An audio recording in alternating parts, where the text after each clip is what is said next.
Olá, meus amores, tudo bem com vocês? Espero que vocês estejam bem. Hoje nós vamos falar da Grécia Antiga, tá? Ou seja, de quem foi esses povos, quem foram os gregos, o que foi que eles deixaram pra gente, o que é que a gente conhece sobre eles. E a gente vai começar falando sobre a localização. Então, a Grécia, a civilização grega se desenvolveu na Península Balcânica, no continente europeu. Veja só. O que é península? Península é uma faixa de terra que tem que é ligada tanto ao mar, assim, que tem a ponta assim e é banhada pelo mar, mas que também tem uma direção seguindo a terra. Então seria tipo não é uma ilha, porque a ilha ela é toda rodeada por água e a península não. A península ela é uma pontinha e nessa ponta tem água do lado direito, do lado esquerdo e à frente. Tá certo? Então, mais ou menos assim para vocês entenderem. Dê uma pesquisadinha, dê uma olhadinha para vocês entenderem o que é uma península. A civilização grega, gente, é uma civilização muito, muito antiga. E ainda falando sobre essa questão da localização, uma coisa que é interessante a gente perceber é o litoral. Né? O litoral grego, ele é muito cheio de montanhas, ele tem um relevo cheio de montanhas, tem muitos montes.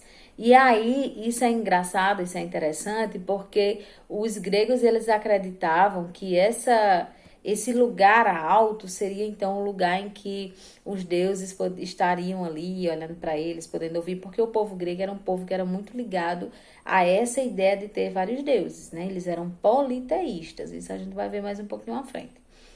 A história grega, ela é dividida em 5 períodos. Então, o primeiro período nós chamamos de período pré-homérico, que é o período da ocupação dos primeiros povos. Por que o nome é pré-homérico? Porque houve um poeta, né, um cara que escreveu, teoricamente teria falado muito sobre a Grécia, e o nome dele era Homero. E aí nas obras de Homero tem muitas coisas sobre a Grécia. Então, o período que Homero narra é chamado de período homérico. O período que é antes disso, antes do que ele narra, é chamado de período pré-homérico. Aí você pode perguntar, professora, mas se Homero falou só desse período, como é que nós sabemos do que aconteceu antes dele? Nós sabemos a partir dos achados arqueológicos, das escavações, das coisas que ao longo do tempo foi se reunindo sobre o povo grego, tá? Então, é mais ou menos como a gente estuda a história antiga, a pré-história, lembram disso? Apesar de ser um tempo muito, muito, muito distante, a gente consegue saber e recriar essa narrativa, recriar essas coisas. Depois do período homérico, tem um período arcaico, que é o período da formação da polis. O que é polis? Polis é o mesmo que cidade, então são as cidades-estado gregas, né? A Grécia tinha um território grande e aquele território era dividido por faixas de terras. E aí aquelas faixas eram independentes, mesmo sendo tudo território grego, algumas partes eram independentes. Então, a religião, a economia, a liderança, tudo isso ia depender de como aquela cidade-estado governava. E o nome dessa cidade-estado nós chamamos de polis, que são unidades de poder independente. Como assim, professora?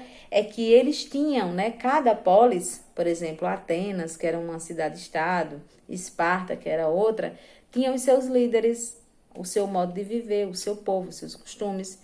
E é isso que a gente chama de polis. A outra fase nós chamamos de fase clássica, né? Ou seja, a Grécia clássica. O que é isso? É um momento em que a Grécia vai ser assim muito, muito forte pela cultura, né?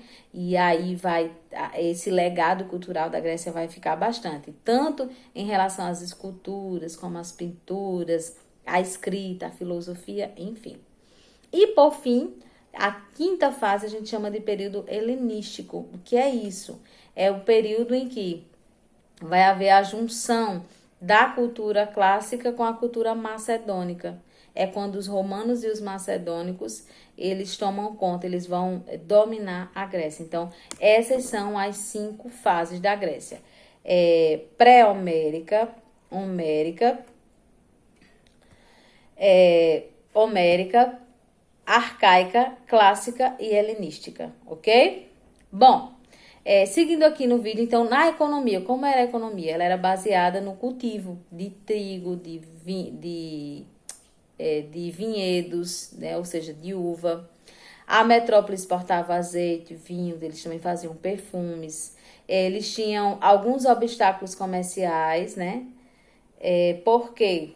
Porque o relevo de lá era muito montanhoso e tal. E aí eles começaram a estimular bastante o comércio marítimo, né? Os gregos acabaram alcançando grande desenvolvimento porque eles começaram a se comunicar com outros povos para poder mandar esses produtos que eram produzidos lá, né? Eles precisavam mandar adiante.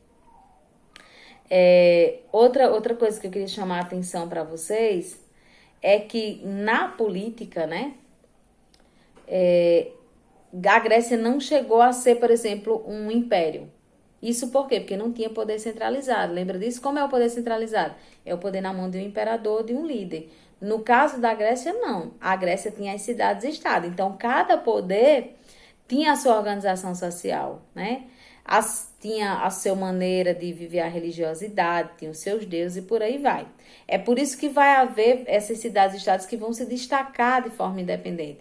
Aí a gente pode destacar, como eu já falei, Esparta, Atenas, Tebas, Corinto, que eram cidades-estados independentes umas das outras, tá?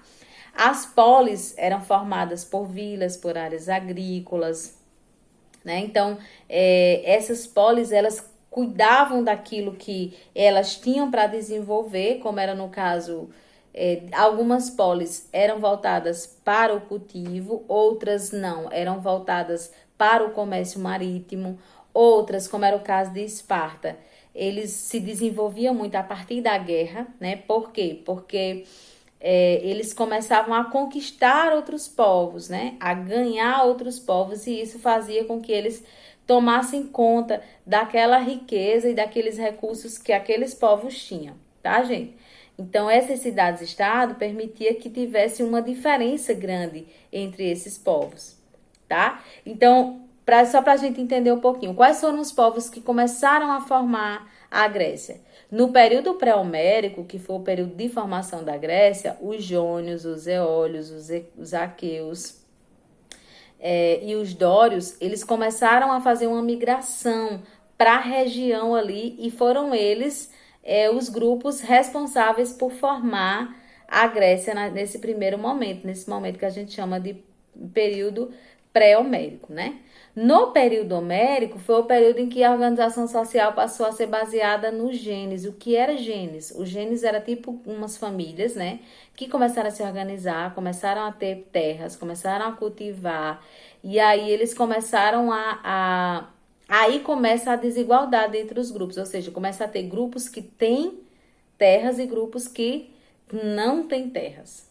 No final desse período homérico, começa a se desenvolver a navegação, né? E aí a ter esse comércio marítimo que eu falei com vocês anteriormente. Bom, nós vamos ver fase a fase, né, desses períodos, mas eu queria chamar a atenção para vocês sobre duas cidades-estado que se destacaram bastante, que é Atenas e Esparta, né?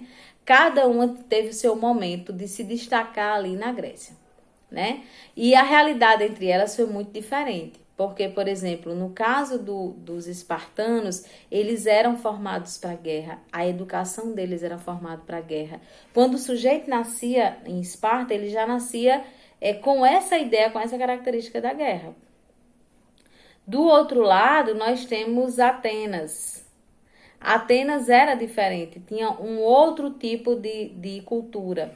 Atenas já vivia as questões políticas de maneira mais acentuada. Então, se destacava a filosofia, o ensino, tinha outros destaques a cidade de Atenas, tá?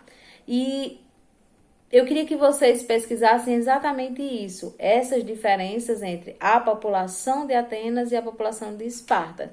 E aí, na próxima aula, eu dou continuidade para vocês sobre essa diferença. Então, por exemplo, a educação e a mulher em Atenas era vista diferente da mulher em Esparta, por exemplo, tá? Então, são grupos diferentes, né? E são pensamentos diferentes, tá certo? Bom, na próxima aula a gente continua. Então, só trazendo aqui um pouquinho para vocês, né? Em Esparta, a Esparta era voltada para a guerra. Então, observem, façam uma pesquisa legal e depois a gente volta a conversar sobre essas principais diferenças. Beijo, até a próxima. Essa é só uma introdução e a gente vai continuar falando de cada fase.